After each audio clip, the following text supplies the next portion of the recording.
We are coming back a lot earlier than I'd initially planned for today's episode. We have come back for the German Cup first round as the draw has become a lot tougher than I initially expected. We have a team today from the Bundesliga. Let's get into it and see quite how we get on.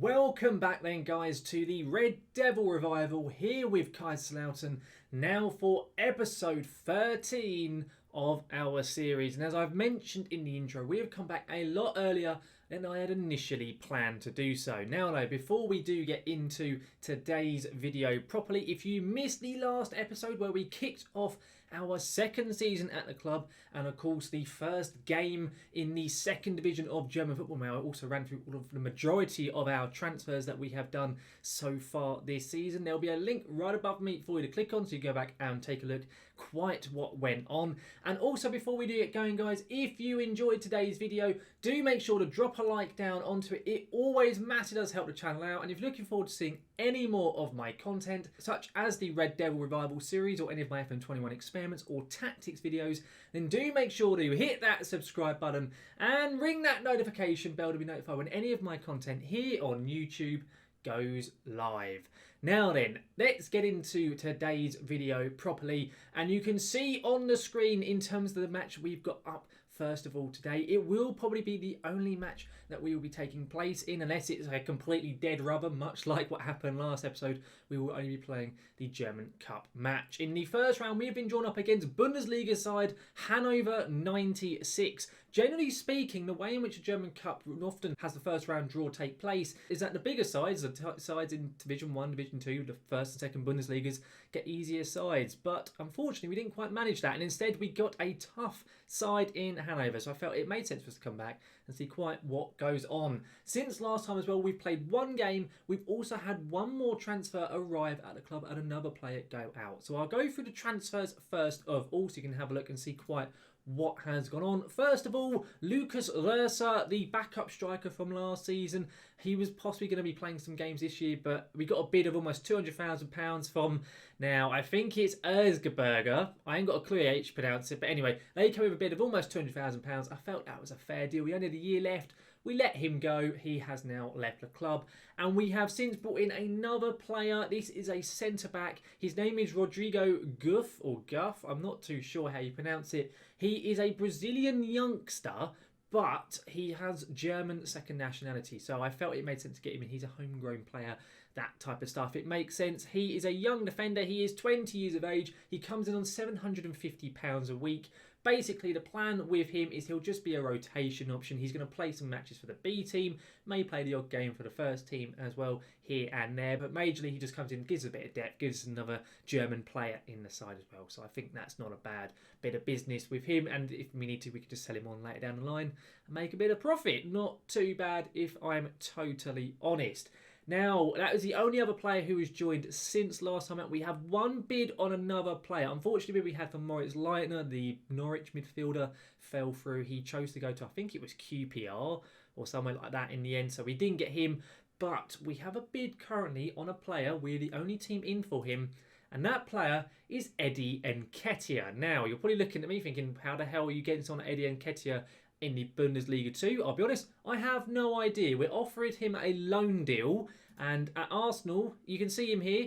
He's incredible for this division. He's a 4.5-star player. He's pacey as anything. He's a good player on the ball. He's got good finishing, everything like that. Basically, if he comes in, he'll be our first choice striker. We've had a loan bid accepted. Essentially, the only thing we're waiting on is Eddie to decide if he actually is willing to come and play for us. And if he is, then my goodness, he's going to tear this division to shreds. But we will have to wait and see what he decides to do. Last year, he played, I think, 18 or 17 games. 17 games for Arsenal in the Prem. Scored 7 goals. So, you know, not bad at all. But if we get him, we are going to be having fun in this division. We most certainly are. But speaking of fun, of course, the last episode, the game that we played, was pretty dull. It was a drab 0-0. We did bugger all in it, if I'm totally honest. But then after that, we then took on Nuremberg. And I wish this was the game that I had showed you, because it was insane. The match itself finished with a 3-2 victory to ourselves. We were away from home. I was hoping to maybe nick a point And in the end, we won it 3-2. We were 2-0 down at half-time, and then the lads decided to actually show up in the second half, and we won it 3-2. It's worth noting in that game, we won it 3-2. If I show you the stats on this game, we had 27% possession. To say that we completely just did them on the counter, we basically, if I'm honest, we FM'd them quite a bit, and I was over the damn moon about it. It was a fantastic performance on the lads. Really, really good stuff. The win as well catapulted us up the league into 5th position. So yeah, things are going quite well at the moment. You also notice as well that Marvin Pori, our striker from last season, he's back at his initial club, Karlsruhe. He's got 4 goals in 2 games. He's having a good start to the season. So a little bit annoyed about that fact, but oh well, not in the world. Now, as I say, we have the cup game with Hanover 96. It is probably going to be the only match we'll be playing today, so this could be a relatively short episode. We'll have to wait and see. As I said at the beginning, if it's really, really drab, we'll probably play the next league game as well. But in terms of the match, how we're going to be lining up, it's essentially as full strength really as we can be. I don't want to risk dropping players too much and upsetting the balance of the side. It's Hansen in net with Flavio Ramos. It's then Kobold, the centre-back from last season, as our new libero. Kraus is playing as the left central defender. It's then Butson at right-back, who scored in the previous game. Hercher is coming in at left-back. Villa has played twice, a new Spanish left-back. He's been pretty dreadful in both games. I know the wing-backs have a bug at the moment, full-backs, that their ratings are always crap. But anyway, we're going with Hercher at left-back. It's then Shifshi and Diagne. Now, Diagne in the very first game of the season played as a libero.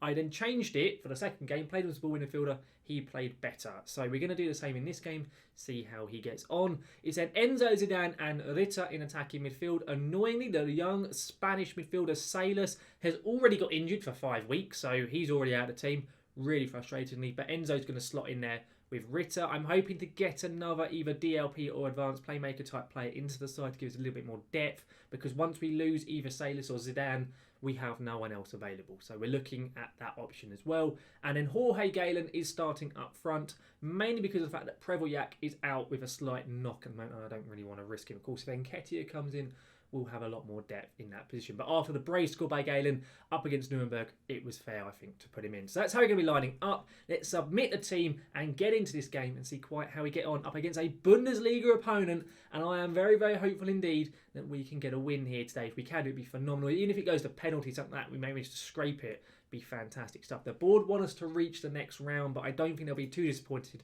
should we go out to Hanover here. Now, in terms of my team talk, I'm going to say to lads, come on lads, show me what you can do. Nobody cared. What a surprise. I'm going to say I have faith in you. Get out there and make a difference. And to be fair, some of the lads actually weren't too well, they actually did respond to it even. Not bad there from them whatsoever. Let's get out here at the Fritz-Walter Stadion and see how we get on against a Bundesliga opponent. Now with Hanover, I think they may have got promoted from the second tier last season. I cannot remember off the top of my head.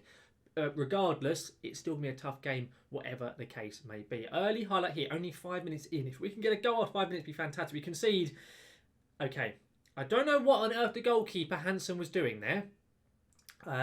Yeah, I have absolutely no idea what he was doing his positioning was all over the place. If we have a look here, the Phillips Ox goal, you got Kaiser has the ball here, decent ball, gets over everyone's head, fair enough. Ox breaks the offside trap. Then what the hell is Hansen doing over here? No idea. Absolutely no idea what he thinks he's doing, because he's not even in his net. At that point, he's actually outside of the goal when he tries to make the save. I've got no idea. Anyway, let's demand more. It's an individual error that's cost us. Not the end of the world, I'll be totally honest. Hansen here. Can he recover here? Okay, he's put a decent ball out there to Butson. Come on, he scored in the last game. He's on a decent bit of form. He's lumped it up. Okay, Galen's never winning that. He's about 5 for 8. I thought maybe it'd be going over the top, but it was just a bit of a poor ball. Kobold, though, has done well to get the ball back. He's lumped it up. I don't know why we're lumping the ball up to him. He's 5 for 8, for goodness sake. Oh, God. Okay, right. Well, Philip Ox here, the goal scorer from the first goal. He's put a... Wow, what a ball. What a ball. You can't defend against that. The amount of spin on that ball, the way it weaved, yeah, not great stuff there, I'll be honest. The defender's completely just caught flat-footed there. Just unbelievable ball, this. Crazy stuff. Look at the stateless cross. Look at the bend on that. Amina just heads it in for days. Honestly, crazy, crazy stuff there. Not a good start from us whatsoever in this game. And I'll be honest, I don't know quite what we should be doing. Apparently Enzo's picked up a damn knock. Seriously, lads, can we stop it with the injuries? Oh my goodness, we played so well literally only a couple of days ago in game against Nuremberg to come back. Of course, we were 2-0 down in that game at half-time and we ended up winning it 3-2. Could we be seeing a similar result here in this match? I'm going to be honest with that. I'm going to thrash my arms. I'm far from pleased. It's been a crap first half from us. It really, really has been. I'm also going to have to sub off Enzo. I don't know who on earth for because really we have got no real options. Apparently Prevolyak can play there. I guess we do that and then we'll put Prevolyak in as a shadow striker, Ritter as the advanced playmaker and see quite how he gets on. Hopefully he won't be too unfit. It reckons he should be okay. The injury he had was blisters. And when I've had blisters, you can play through bloody blisters, mate. Just get over it. But we'll see how he gets on. I'm going to say just to go attacking as well and put us on demand more, or say demand more even, to the lads. See if we can get a reaction out of them. All right, okay, got another highlight here. 60 minutes played. It's starting in our half once again. Of course, Hanover are a tough side, but can we not get absolutely smashed? Oh my God, the goalkeeper. Hansen, again, at fault there. Not doing much to showcase why we've paid 250 grand to loan him in. Honestly, what was the man doing here? He falls to the ground so slowly. France with the shot. Oh my God, as a former goalkeeper myself, that is awful. That is horrendous. How is he on a 6.8? What the hell is going on with that man? He's playing so badly. Right, okay, we're going to get Diagne out as the right back because at the moment, Butsen's playing awfully. So we can get Butsen off. We'll get Reeder on in his place. Bring him on. See if we can do anything, maybe salvage a little bit of dignity in this game. Is this just going to be the only match of the game and we're just going to get absolutely pummeled? It seems like we well could be having that happen. Okay, there's another highlight here. Kaiser's corner. Okay, somehow it's not 4-0 at this point. We have been utterly, utterly dreadful. What we're going to do is we're going to go a little bit wider. We'll get Prevolyak out on the right-hand side, I guess. We'll get Ritter out on the left. We'll tell Ritter to go inverted winger on attack. Prevolyak inside forward on attack. Reeder can go ball midfielder on support. We'll get both the wing-backs playing a bit more of an attacking role. We'll just see how we do. I don't think we can get anything from this game, if I'm honest. We'll also say to stop focusing, play down the middle and play a little bit wider. But I'll be honest, I think it's just going to finish as is. Or saying that there's a highlight here. We score here. There is a small chance of getting something out of this game. Galen, lovely touch there. Lovely first touch from him. A little bit bad luck. And of course, Hanover have now got the ball back. Oh, for goodness sake. I thought we may actually be seeing a highlight from us. Doesn't look it here whatsoever. Diagne, lovely tackle there. Come on, can we please counter-attack? Reeder, let's just see something from the lads. We haven't seen a highlight from us all game. Ritter here to Hercher, of course, on the overlapping wing-back roles now. Ritter, he's lost the ball, but Hercher has it back now. Come on, Philip. Please do something, lads. Anything. I am begging you. Honestly, I think we need a little bit more creativity in the middle. Don't get me wrong. Howard Ritter, though. Great ball. Galen. Well, we had a chance, but that should have been a goal. Galen, after the 2 really good goals he scored in the previous match, I thought he was going to do better there. Ritter's ball in. It was awful. Considering how good he is at set pieces, that was really bad. Deary, deary me. Well, at least this is the cup and not the league, I suppose. That's probably the main thing to kind of think about. I'm going to make one final change. We have one left to make. And what I'm going to do is I'm going to bring on one of our youngsters, De Oliveira. He's a Luxembourg international. He's a DLP. He's okay. He's not great. But as I say, we're lacking depth. It's a big issue at the moment. We do need some more players in those midfield roles. Looks like we're going to lose it 3-0. I'll be honest, doesn't really matter. It's a bit of a shame that lads just didn't put up a fight whatsoever. Hansen in goal. He's got man of the match. What a load of rubbish. What a load of absolute crap. How has he got given man of the match? If he can get man of the match, I can go into that game and get man of the match. Honestly, that was awful from him. I'm going to thrash my arms. That points to show me there is much work to be done. Therefore, we are training hard tomorrow. The lads are all motivated from that. Hopefully, we can get a good reaction out of them and bounce back in the league. As I say, it's a Bundesliga side. I'm not too fussed with the outcome. We were never expected to get far in the cup anyway. It's a bit of a shame because it would have been nice to progress, get a bit of prize money in. But it doesn't really matter at the end of the day. The main thing is it means we can focus on the league, which is the bigger picture. And what we will do is initially I'd obviously plan to come back for the Bielefeld and Bochum game, but now because we've come back early, we'll end up skipping through the rest of August. I'll do the rest of the transfer window, so if we do get any more players in, I can then highlight that. And we'll come back definitely for the St. Pauli game. If we have a lot of transfers, we'll play just the one. If there's not that much to talk about, we'll play St. Pauli and Dresden, of course, a side who came up with us last season. But we'll have to see quite what happens in between now and next episode, with the rest of the transfer window. But that will be coming, of course, in next episode. Overall though, guys, that just about wraps up this video here today. Of course, it is a shorter one than normal, only the one match and not a huge amount else to talk about. And unfortunately, that one match that we played was pretty dreadful, but it was a cup game. I felt it was fair for us to bring it back, because if we just went out, it'd be a bit drab and you not knowing what happened in the cup. So at least we've had a look at it. Unfortunately, it wasn't a good showing from the boys whatsoever. It's highlighted we need some more depth, especially in midfield, which is what I will be aiming to go out and rectify in between now and next episode. Hopefully when we come back, there'll be some more players to show off. But of course, we'll have to wait and see quite what goes on. Even so though, guys, I really do hope you have enjoyed this video here today. If you have, please do chuck a like down onto the episode. As I always say, it massively does help the channel out. And if you're looking forward to seeing any more of my content here on YouTube, then make sure to hit that subscribe button and ring that notification bell to be notified when any of my videos here on YouTube goes live. So guys, thank you very much for watching, and I will see you again next time.